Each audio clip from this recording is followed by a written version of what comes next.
অবশ্যই তোমাকে সম্মান পেতে হবে, তা না হলে যে তুমি তুমি তোমার মাকে হারাবে।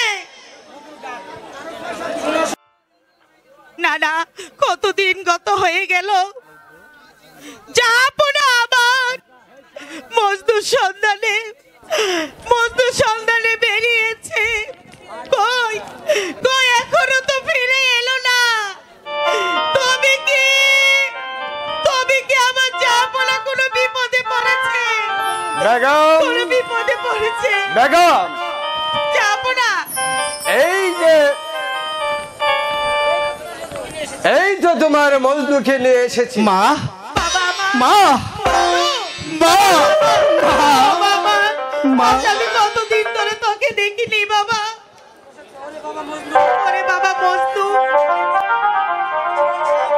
জীবন শান্তি, তুমি যে আমার নয়নের আলো, তোমাকে না পেয়ে আমি যে কেঁদে কেঁদে অন্ধ হয়ে গিয়েছিলাম।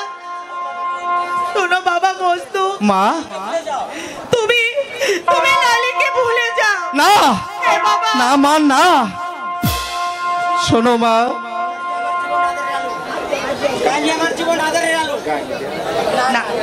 লাইলি, লাইলি যে আমার জীবনের আধারের আলো, লাইলি আমার জীবন সঙ্গিনী। আমি ইহকাল এবং পরকালে আমি যে তার সাথী মা, আমি তাকে কিছুতে ভুলতে পারবো না মা। এখন বলো মা, আমি কি করে আমার লাইলিকে আমি ভুলে যাই মা? তা যে কখনো সম্ভব নয় মা, সম্ভব নয়। বাবা না, তুমি অবশ্যই তোমাকে সম্মান পেতে হবে, তা না হলে যে তুমি তুমি তোমার মাকে হারাবে। তোমার মাকে হারাবে। ও শুনো শুনো মা জননী গো, বলি যে তু মরে মা, মা, মাগো।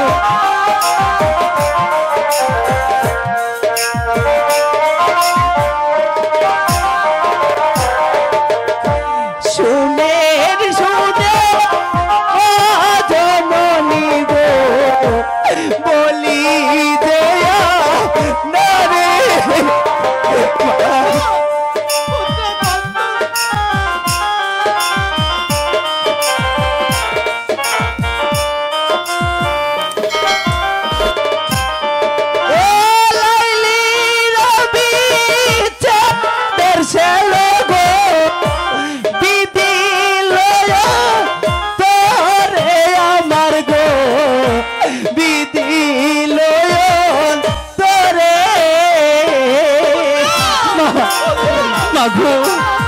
মা,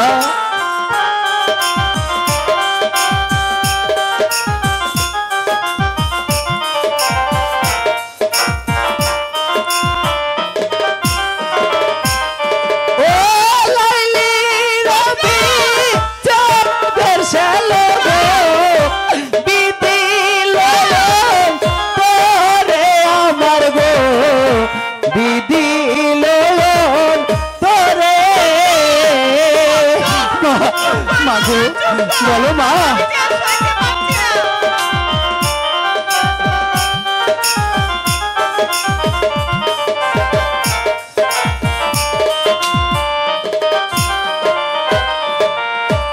অঙ্গের সঙ্গিনী নায়ক বলি যে তু মরে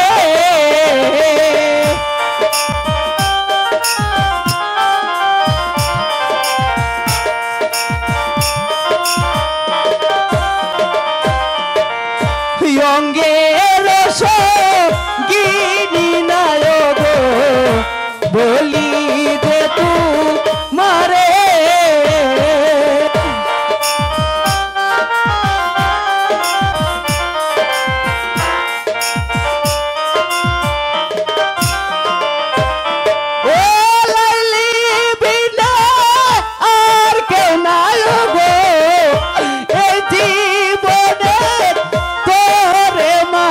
গো এই জীবনে তোরে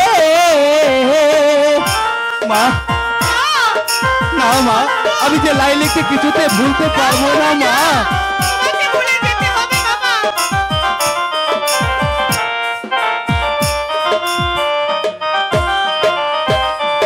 ও লাইলি বিনা আর কেহ নাই গো এই জীবনের তোরে মাতা গো এই জীবনের তোরে মাগো তোমাকে লাইলিকে ভুলেই যেতে হবে বাবা। মা শোনো বাবা মজনু, আমি আমি রূপক তৈরি করেছি, তুমি শান্ত হও। যাবো না, পুত্র মজনুকে কোনো মতে বানাতে পারছি না। আপনি আজই বিয়ের প্রোগ্রাম নিয়ে ওই কাশিম সদাগরের বাড়িতে প্রোগ্রাম পাঠান। তাই হবে বেগম। আমি আজই বিয়ের পায়গাম নিয়ে আমি কাশেম সদাগরের বাড়িতে যাব। চলো বেগম, মজনুকে নিয়ে আমরা প্রাসাদে ফিরে যাই। চলো বাবা, তাই চলো মা চলো মজনু। চলো নজির সাহেব। তবে চলো নিজাহাপনা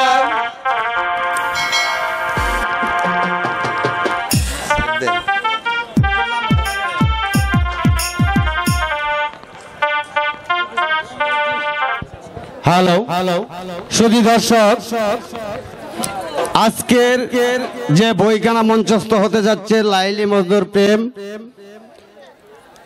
এই বইখানি দুইজন মানুষ অক্লান্ত পরিশ্রম করে টাকা দিয়ে শ্রম দিয়ে আপনাদের উপহার দিচ্ছেন।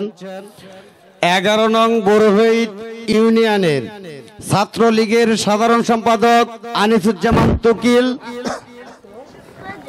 পাশাপাশি নসতি বাজারের বিশিষ্ট ব্যবসায়ী, দুবাইয়ের প্রবাসী ছিলেন তিনি অক্লান্ত পরিশ্রম করেছেন টাকা দিয়ে শ্রম দিয়ে। নসতি বাজারের বিশিষ্ট ব্যবসায়ী বিপুল মিয়া আজকের একটু ব্যতিক্রম ধর্মী, সবাই লাইলিরে মজনুরে দিতেছে। হারা দুইজন আজকে কিন্তু রানীর অভিনয় করতেছেন যিনি মাধবী রানী, ওনার অভিনয়ে সন্তুষ্ট হয়ে 1000 টাকা দিয়ে পুরস্কৃত করেছেন দুইজনে। শুধু দর্শক ধন্যবাদ। এখন লাইলি মজনু প্রেম নাটকের সুধীজন, আমি মোহাম্মদ জসিমউদ্দিন ফকির।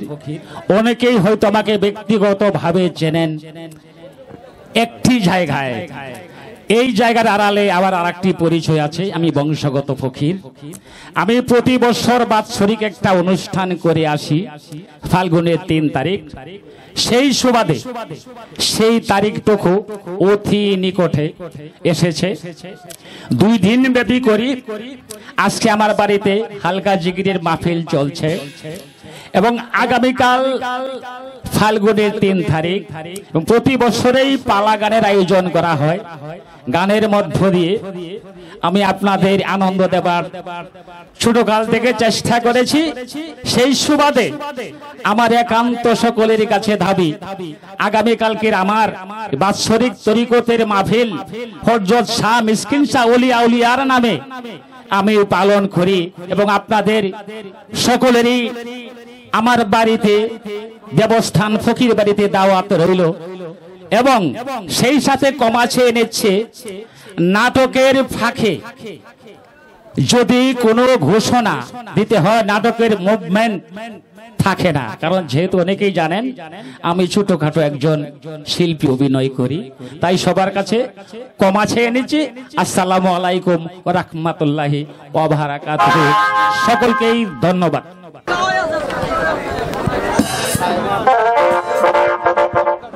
আমার অভিবাদন গ্রহণ করুন সদাগর সাহেব। কি সংবাদ নিয়ে এসেছো কাশিদ?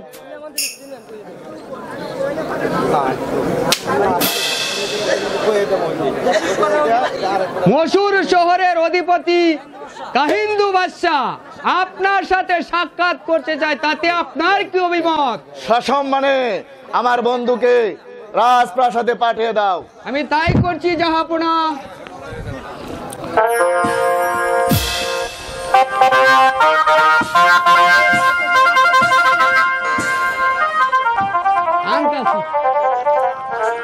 আসুন আসুন বন্ধু, আসন গ্রহণ করুন।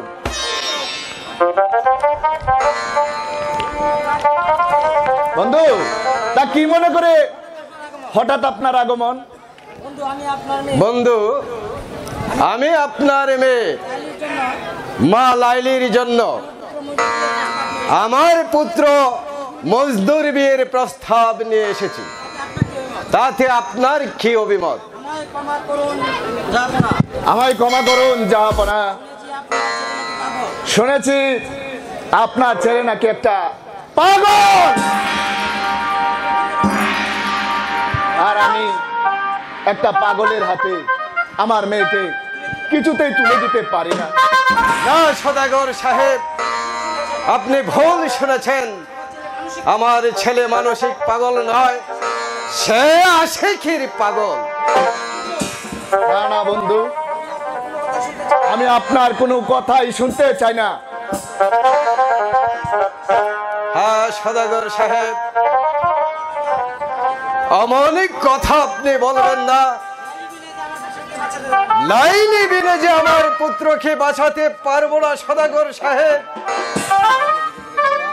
আপনি আপনি আমাকে দয়া করুন সদাগর সাহেব, দয়া করুন। আপনার মেয়ে লাইলিকে আমার পুত্রের সাথে বিয়ে দিয়ে আমার পুত্রকে বাঁচান এবং আমার মান সম্মান অক্ষুণ্ণ রাখুন। আমার ব্যক্তিগত অধিকারের উপর আপনি হস্তক্ষেপ করবেন না। আমি জেনে শুনে একটা পাগলের হাতে আমার মেয়েকে তুলে দিতে পারি না। আপনি যান, এখান থেকে চলে যান। সদাগর সাহেব, আজ আপনি আমাকে যেভাবে অপমান করেছেন, সেই অপমানের প্রতিশোধ আমি একদিন আপনাকে কড়াই গন্ডায় বুঝিয়ে দেব। আর এও মনে রাখবেন, আপনার মেয়ে লাইলি আকাশে তাকলে আকাশ থেকে, আর পাতালে তাকলে পাতাল থেকে, যেখানেই থাকুক না কেন, আপনার মেয়ে লাইলিকে আমি ধরে এনে আমার ছেলের সঙ্গে বিয়ে দিয়ে পুত্র বধূ হিসাবে আমার প্রাসাদে তুলে নেব। কথাটা মনে থাকে যেন। জাহাপনা, আপনাকে আমি সম্মান করি, কিন্তু আপনার প্রস্তাবটাকে আমি ঘৃণা করি। কারণ যে একটা পাগল, তার কাছে আমার মেয়েকে বিয়ে দেব কিভাবে? আমি একটা যোগ্য পিতা হিসাবে আমার মেয়ে মা লাইলিকে আপনার মতো একটা পাগল ছেলে মজদুর হাতে কোনোদিন তুলে দিতে পারি না, কোনোদিন পারি না, কোনোদিন পারি না। তাই হবে সদাগর সাহেব।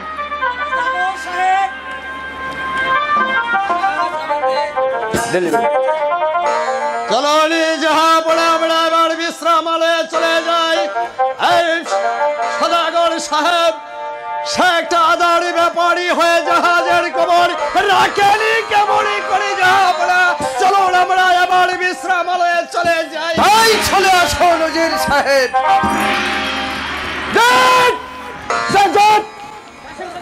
এই কাসেম সদাগর বেঁচে থাকতে এই সুযোগ আপনাদেরকে কোনো দিন দেওয়া হবে না।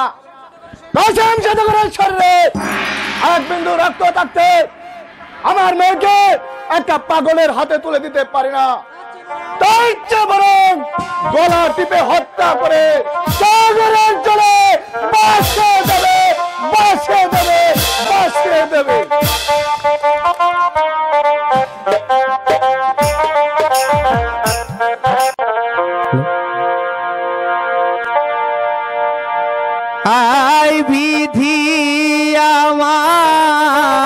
নিদয় হলো হে বহস সারে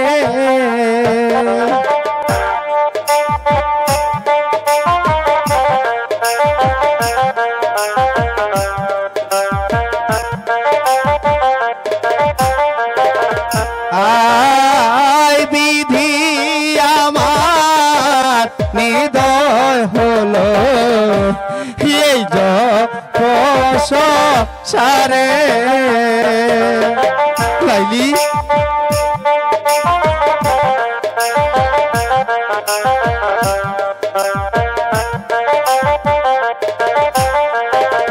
ও প্রিয় আমার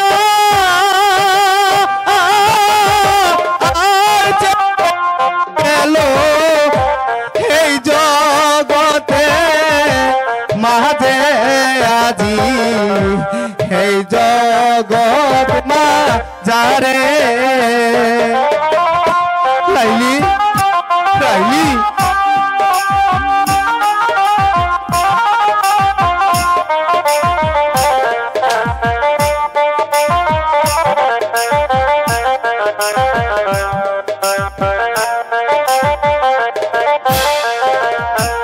আই প্রিয়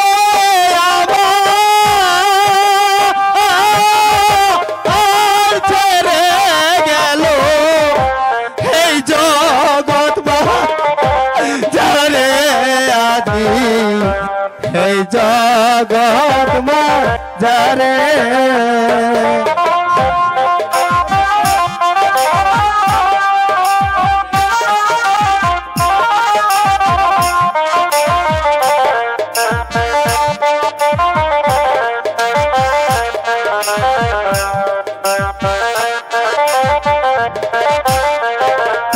আয় পাগল দিলাম আমি লাইলি রকা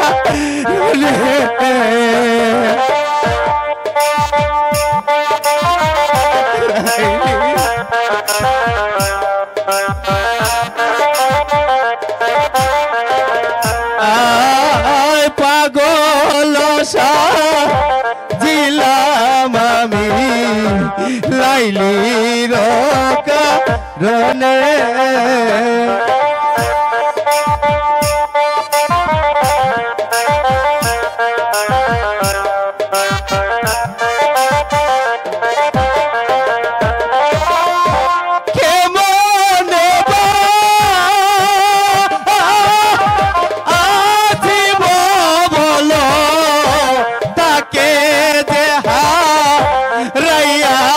আমি রাইয়া লাইলি লাইলি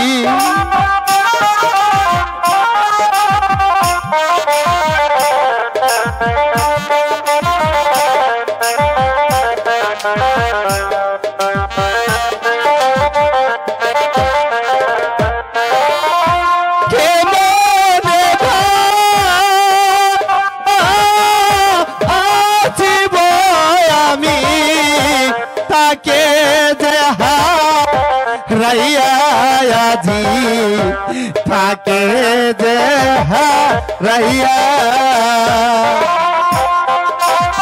লাইলি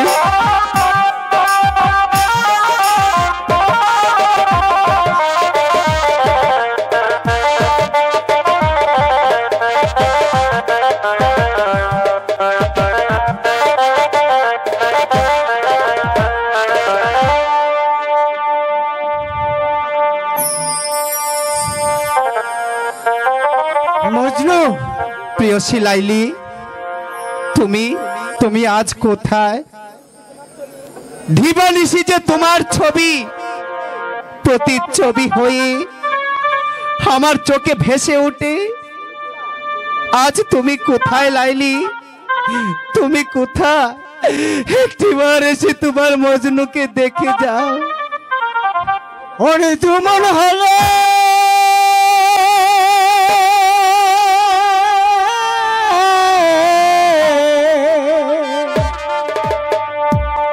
পাগল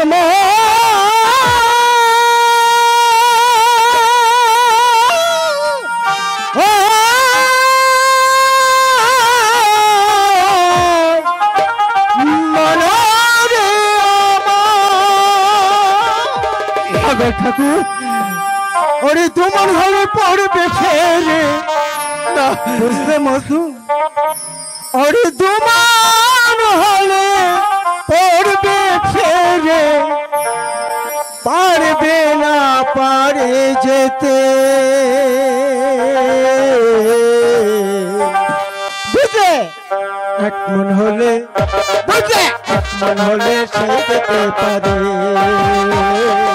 এক মন হলে সে যেতে পারে আমার মৌলা বাবার দরবারে আমার খাজা বাবার দরবারে এক মন হলে বুঝলে এক মন হলে সে যেতে পারে এক মন হলে সে যেতে পারে বাবা পাগল মা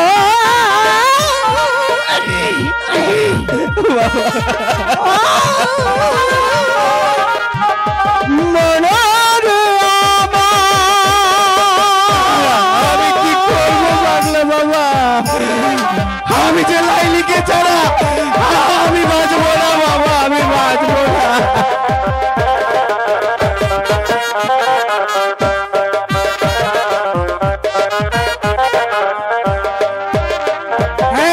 চারশো হয় 40-এর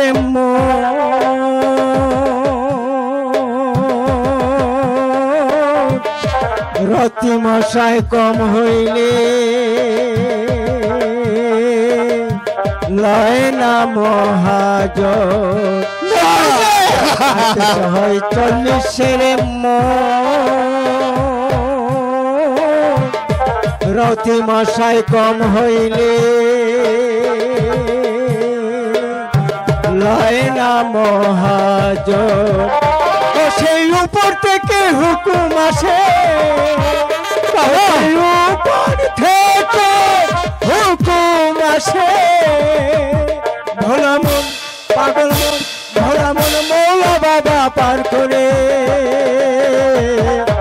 এক মন হলে বুঝে এক মন হলে সে যেতে পারে এক মন হলে সে যেতে পারে আমার মৌলা বাবার দরবারে আমার খাজা বাবার দরবারে এক মন হলে বুঝলে এক মন হলে সে যেতে পারে এক মন হলে সে যেতে পারে পাগল মা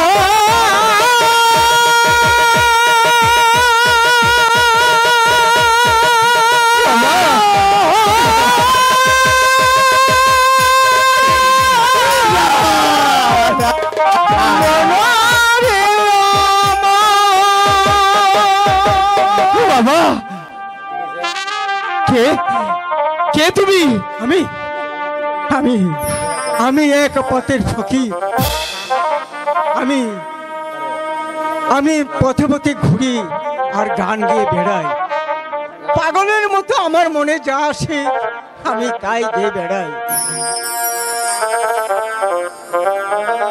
কোন মানুষের মনে যদি কোনোদিন কষ্ট দিস তাহলে গানের মাধ্যমেই আমি সহযোগিতা করি বুঝলে আমি সহযোগিতা করি বাবা এই 440-এর রতি মাসে কম হইলে লয় না মহাজ ও সেই উপর থেকে হুকুম আসে সেই উপর থেকে হুকুম আসে ভোলা মন পাগল মন ভোলা মন মৌলা বাবা পার করে এক মন হলে বুঝলে এক মন হলে সে যেতে পারে এক মন হলে সে যেতে পারে পাগল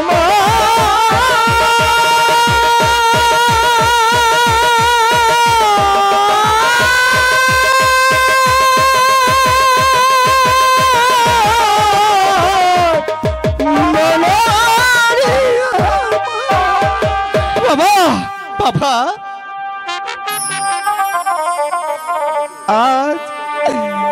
আজ আমি এই কেমন অগ্নি পরীক্ষায় পড়লাম